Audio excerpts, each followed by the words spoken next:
आप मेरे चैनल पे नए हैं तो चैनल को सब्सक्राइब करना ना भूलें। आज की यह प्यारी सी कहानी, यह प्यारा सा वीडियो प्राचीन समय की बात है। एक राजा के पास महल में एक कबूतर था जो कि बहुत ही ज्ञानी था, जो उन्हें एक लंबी यात्रा के दौरान मिला था। राजा उस कबूतर को अपने महल में ले आते हैं और उस कबूतर से बातें करने लगते हैं। वह कबूतर बड़ा ही समझदार था, वो कबूतर बड़ा ही ज्ञानी था।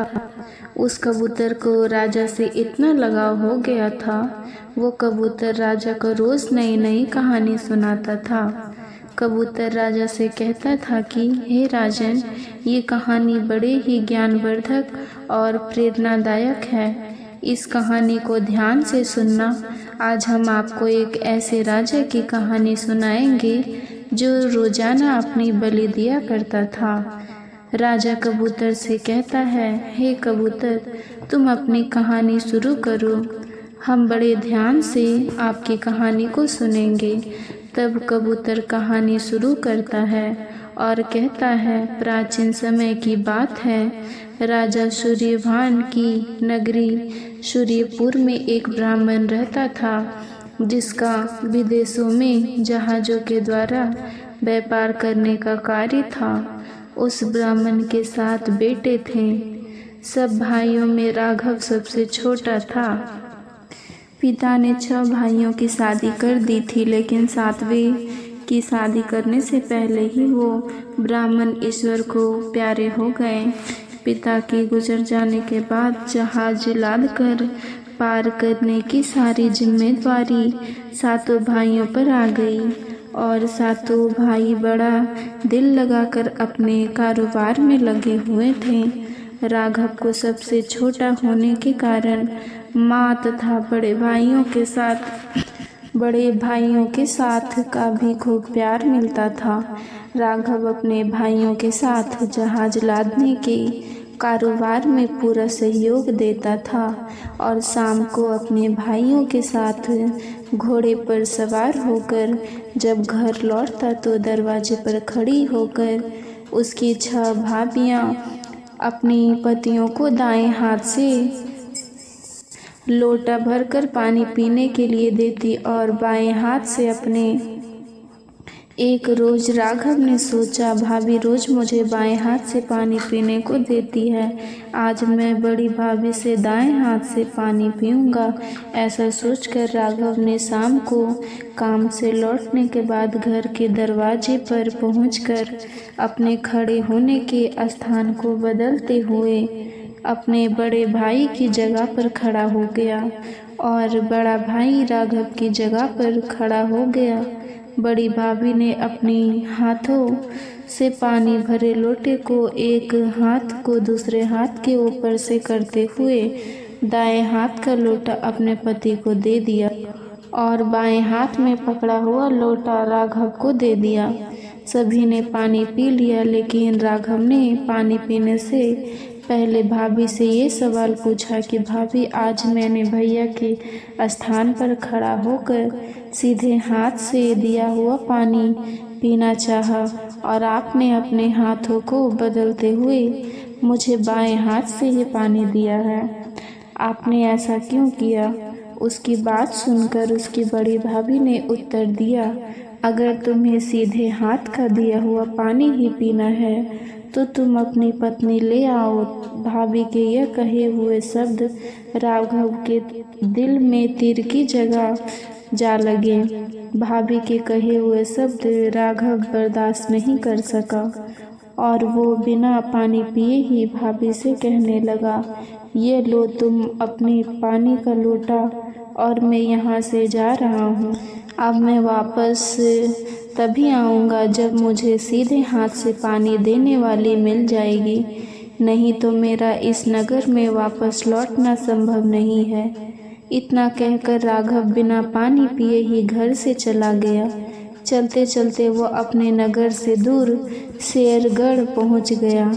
उस राज्य में राघव और शांति का माहौल था, लेकिन वहाँ का राजा अपने बेटी के स्वास्थ्य को लेकर बहुत ही दुखी था। राजा की बेटी बहुत ही सुंदर थी, लेकिन उसे एक असाध्य रोग ने घेर रखा था, जिसके कारण राजकुमारी हमेशा अचेत अवस्था में रहती थी।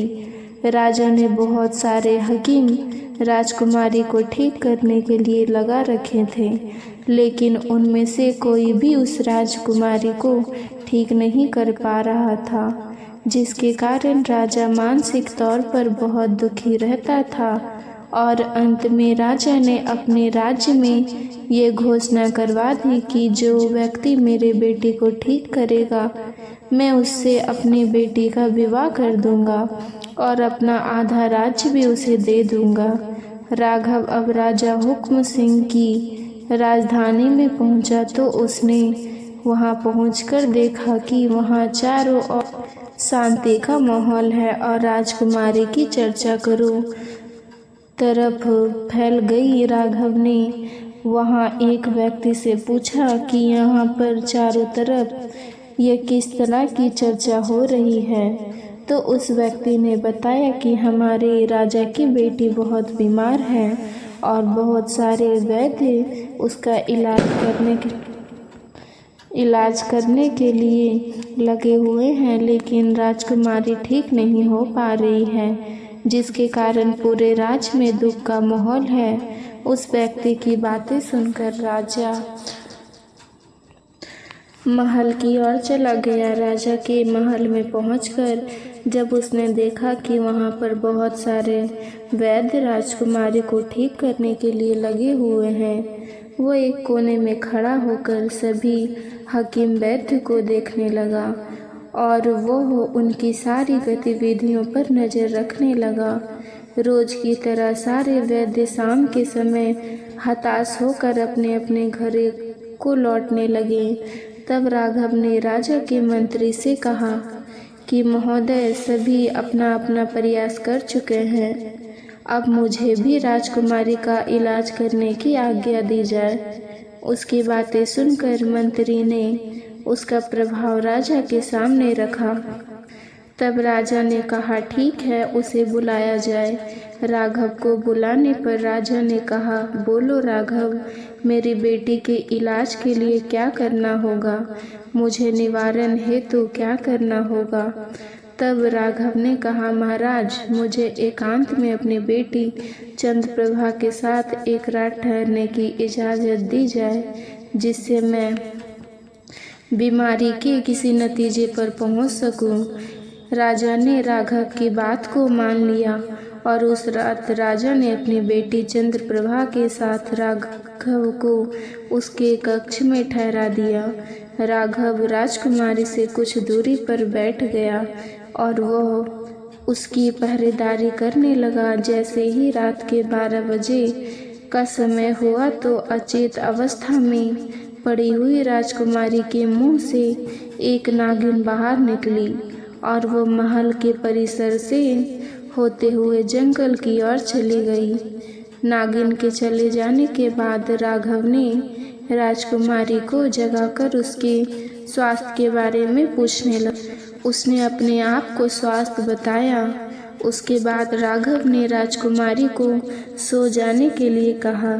राजकुमारी घनी रात होने के कारण फिर से सो गई और राघव वापस अपने स्थान पर बैठ गया। सुबह 4 बजे के आसपास वो नागिन वापस लौटी और चंद्रप्रभा के मुख के रास्ते से होते हुए उसके पेट में चली गई।